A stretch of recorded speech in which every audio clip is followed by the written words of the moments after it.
Donc je vais essayer de mettre en lumière ici les travaux de notre équipe, donc au laboratoire de chimie moléculaire de l'École polytechnique, et qui s'intéresse à la conception et à la synthèse de nouveaux catalyseurs pour essayer de transformer les gaz atmosphériques polluants en des molécules chimiques valorisables.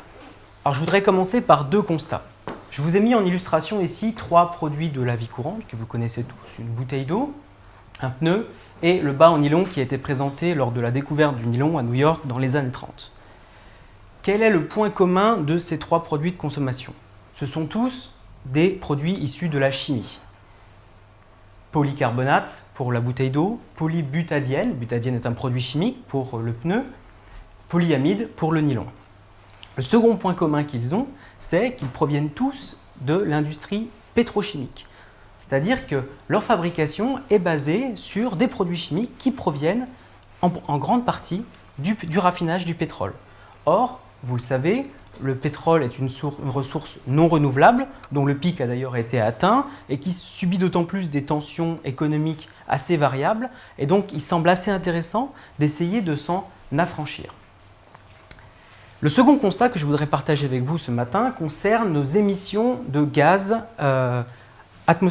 polluants atmosphériques et en particulier les gaz à effet de serre. Gaz à effet de serre comme le CO2, donc qui est représenté sur ce graphique ici en orange et en jaune, le méthane, ici représenté en bleu ciel, ou le protoxyde d'azote. Il y en a d'autres, mais c'est les trois principaux. Lorsqu'on regarde cette courbe, on constate ce que vous entendez tous dans les médias actuellement, que l'augmentation est assez constante et qu'elle semble même s'accélérer ces dernières années. Les conséquences, vous les connaissez, en particulier les conséquences sur le climat. Or, lorsque l'on regarde les molécules qui constituent ces gaz à effet de serre de plus près, on remarque qu'ils comportent tous des atomes de carbone, d'oxygène, d'hydrogène et d'azote. Ces atomes, on les retrouve dans les produits de la consommation courante que je vous présentais tout à l'heure. Vous connaissez le célèbre adage de Lavoisier, rien ne se perd, rien ne se crée, tout se transforme. Donc la question c'est, est-ce que l'on ne pourrait pas penser à utiliser les atomes qui sont produits, qui sont ici dans ces gaz à effet de serre pour les substituer au pétrole? On pourrait donc alors imaginer que à partir du dioxyde de carbone, on pourrait fabriquer le même polycarbonate organique que je vous présentais tout à l'heure avec la bouteille d'eau et dont la formule chimique est représentée ici. On reconnaît ici, dans cette formule chimique, l'arrangement carbone-oxygène-oxygène que l'on retrouve dans le dioxyde de carbone. Peut-on donc, à partir de dioxyde de carbone, synthétiser cette molécule et s'affranchir du pétrole? Alors il existe déjà un exemple d'un des gaz de l'atmosphère qui est utilisé pour être transformé en un produit chimique valorisable. C'est l'exemple du diazote qui se transforme en ammoniac. Alors, le diazote n'est pas un gaz atmosphérique polluant, c'est le constituant principal de l'atmosphère, 78% en volume. Et l'ammoniac qui est synthétisé ainsi par le procédé Haber-Bosch, le nom du procédé BASF qui est utilisé, produit la bagatelle de 375 000 tonnes par jour d'ammoniac qui est ensuite transformé en fertilisant ou en engrais. On se pose donc la question, est-ce qu'à partir de ces molécules, dioxyde de carbone, méthane, protoxyde d'azote, on pourrait également les transformer en un produit chimique extrêmement valorisable, comme le méthanol par exemple, dont la demande est environ de 100 000 tonnes par jour et qui va après pouvoir être utilisé pour faire d'autres produits chimiques ou directement comme carburant. Le problème, c'est que les procédés qui existent déjà pour transformer des gaz atmosphériques en ces molécules valorisables, ce sont des procédés qui sont extrêmement industrialisés, procédés comme vous le voyez assez anciens, qui ont une centaine d'années, extrêmement industrialisés et surtout qui consomment énormément d'énergie. Le procédé Haber-Bosch, par exemple, à lui tout seul, consomme 3% de la consommation énergétique mondiale. C'est assez important. Et puis, le deuxième problème, c'est que l'on imagine mal, puisque ce sont des procédés aussi industrialisés, qu'on va pouvoir les utiliser et les transcrire directement sur les zones de production du CO2, une cimenterie par exemple, ou du méthane, les méthaniseurs, la ferme des 1000 vaches par exemple, dont on entend beaucoup parler. La raison pour laquelle ce sont des procédés qui consomment énormément d'énergie et qui sont très industrialisés, c'est que ces molécules-là, d'un point de vue chimique, ce sont des molécules qu'on appelle inertes. Elles sont très difficiles à casser. Elles demandent énormément d'énergie pour casser leur liaison chimique. Alors, Pour prendre un exemple, par exemple, de la molécule de diazote qui va se transformer en ammoniac, vous voyez, vous imaginez qu'on va devoir casser ces liaisons chimiques très fortes pour pouvoir récupérer de l'ammoniac. Alors il y a plusieurs solutions pour casser une liaison chimique. Soit vous la prenez et vous tirez dessus très fort, vous imaginez qu'à un moment donné, elle va finir par casser, mais vous avez bien conscience de l'énergie que vous allez déployer pour la casser. En chimie, on représente une transformation chimique par une montagne énergétique que l'on doit escalader pour se balader de vallée en vallée. Ici, si vous voulez aller de la vallée diazote à la vallée ammoniac, vous allez devoir escalader cette montagne bleue et vous donc comprenez bien, si vous avez été faire un peu de trekking en montagne, que vous allez dépenser de l'énergie. La deuxième solution, c'est d'utiliser un autre produit chimique qu'on appelle un catalyseur qui va affaiblir la molécule. S'il affaiblit la molécule, il va faire en sorte de trouver une vallée intermédiaire qui va être beaucoup plus facilement accédable et sur laquelle on va donc dépenser beaucoup moins d'énergie pour parvenir à l'ammoniac. Le problème, c'est comment fait le catalyseur pour affaiblir cette molécule. Il y a plusieurs étapes et dans les deux premières étapes, la première étape, c'est une étape de transfert électronique. On transfère un électron. Le catalyseur va donner un électron ou éventuellement reprendre un électron à la petite molécule. Ici, je prends toujours en exemple le diazote. Le diazote va se retrouver donc dans une phase qu'on appelle, il va être activé. Activer le diazote, ça veut dire qu'on va l'affaiblir, on va lui donner quelque chose pour qu'il soit dans un état différent. Et de cet état différent, il va pouvoir plus facilement, tranquillement, se transformer en ammoniac.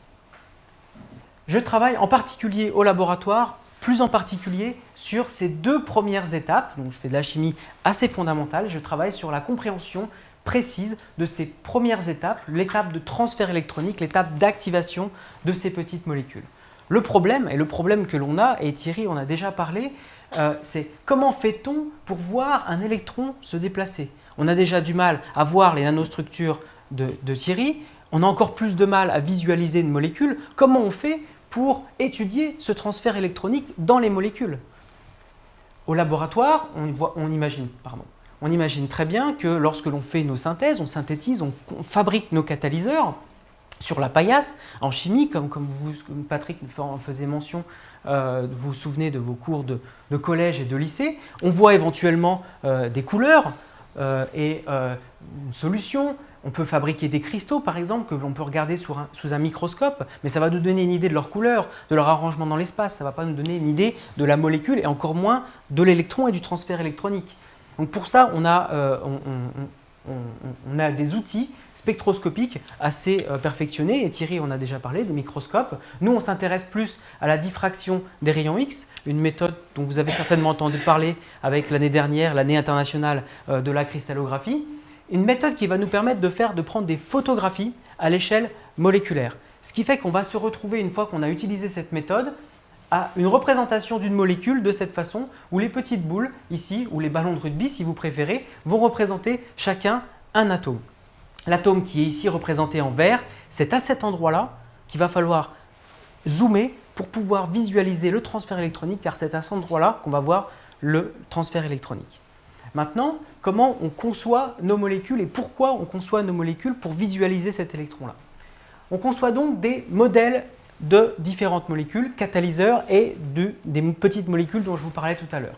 Ici, le modèle du catalyseur est la molécule qui est représentée ici à gauche. Le modèle de la petite molécule diazote, par exemple, est représenté à droite. Vous reconnaissez les atomes d'azote ici en bleu, auquel on a greffé un squelette carboné. Ce squelette carboné va nous permettre vraiment de visualiser l'électron. Remarquez que notre modèle, avant de les mettre en présence, avant transfert électronique, il a une belle couleur vert émeraude. Lorsque l'on les met en présence, on a l'activation de la petite molécule. On voit tout de suite que le composé change de couleur. Un électron a été transféré. L'électron se balade sur la chaîne carbonée. Et comme cette molécule a été activée, elle va donc pouvoir se transformer. Et ici, la transformation est modélisée par la formation d'une liaison carbone-carbone, liaison chimique, ici que j'ai représentée en rouge.